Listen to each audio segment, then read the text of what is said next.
So what's up? We're gonna be doing the transmission again on this Ranger, 2006 Ford Ranger. Pretty much first thing you're gonna want to do is you're always gonna want to take off your negative battery cable first. Unhook the battery. Next we're gonna take off the fill tube for the transmission. It's one bolt right up at the top of the transmission, one of the main mounting bolts for the bell housing on the transmission. We're gonna take that out first, get this up out of the way, and then next we're gonna go up underneath the truck. Guys, now we're underneath the truck and we've got the truck lifted up on the stands. This is just maxed out just so I can fit my big ass under here. And pretty much we're gonna start taking off this drive line here. Usually it's about 4 bolts. I've already have all of them taken out except one, just to show you guys. If you can kind of see right there. You're gonna always want to mark it so you put it back on the same way. It's more of a balance thing, the way the shaft is balanced. So we're gonna go ahead and do that. After we go ahead and get this last bolt taken out here, gotta watch it because it might slip down and fall. Sometimes it's kind of wedged in there. You're gonna go ahead and break it free. Got it broken free. You don't want to slam it down. You kind of just want to pull it out with ease. Now you're gonna go down toward where the transmission's at. I'm gonna kind of use my foot so I can still show you guys. It goes into the transmission. You're gonna want to just slightly, it should just come out with ease. You don't want to let it slam on the ground now. Of course, you know, I did not drain the fluid first. So we're gonna set this down. Oh, yeah, fluid dripping everywhere. Yeah, that's not the smartest idea, but we'll get that cleaned up in a minute. I should have drained it first. Well, I don't know what I was thinking. I was gonna clear all this shit out the way and then start doing that. But as you can see, it slipped right out of the transmission.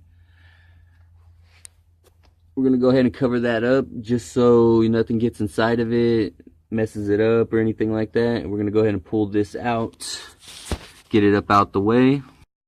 You get the exhaust up and out of the way. Remember, now you have 4 O2 sensor clips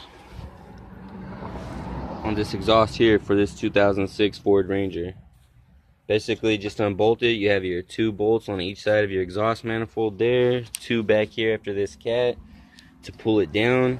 Now in order for me to even get this exhaust out of the way, I had to drop the transmission crossmember just to get the exhaust to get up out of the way. So I have this holding the transmission up now, and now we have the drive line out of the way, we have the exhaust out of the way, we have a pretty straight shot to the transmission bolts and everything. We're gonna go ahead and we're gonna start unclipping the shift cable, get all the wire harness off, and get the transmission jack set up in there, start unbolting this thing and get it off.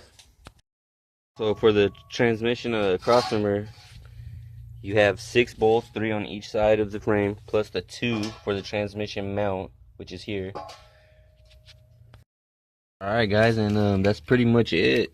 Once you get all these, everything unclipped from your transmission, what is it, 1, 2, 3, 4, 5, 6, 7 different connections. Just go ahead and move everything back, get it up out of the way. What I did was the actual shift cable, I just clamped it up here to the side out of the way, as you can see.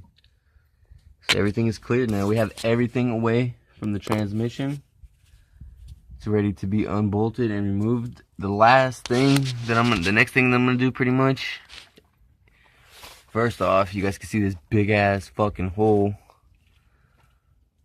Looked like something got caught up in the starter, maybe busted the housing, I'm not sure. Anyway, that's not really affecting nothing. I'm gonna go ahead, I'm gonna remove the starter. It looks like it's just those 3 bolts there. You have your negative ground wire and your positive wire to unhook from the starter, and then that will come down, and then we can unbolt everything else. After you have your starter out, that fucking hole is bugging me, dude. I don't know what the hell it's from. But anyway, after your starter's out, the 3 bolts, they were a size of 13 millimeters. Take those off. Your ground was a 10, and the power wire was a 12, I believe. Anyway, you're gonna have this little housing here on the other side of the oil pan by the transmission.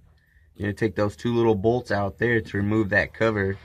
Now with that cover off, you're gonna be able to slowly rotate the engine around by hand, and you'll be able to get to each one of the bolts for the torque converter in order to be able to remove the torque converter from the flex plate. Now there's only 4 bolts in there, so you only have to remove 4 of them. For the people that didn't know, to rotate the engine from the crankshaft pulley, you're going to need a 21 millimeter.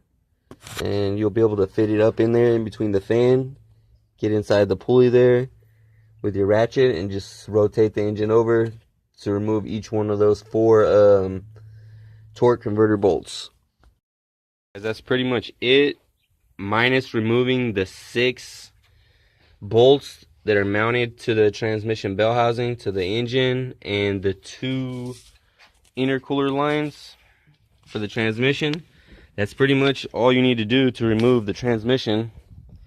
I would pull it out now and show you guys on video, but I'm actually waiting for the transmission jack, so that might be on another video after we get the truck up and running.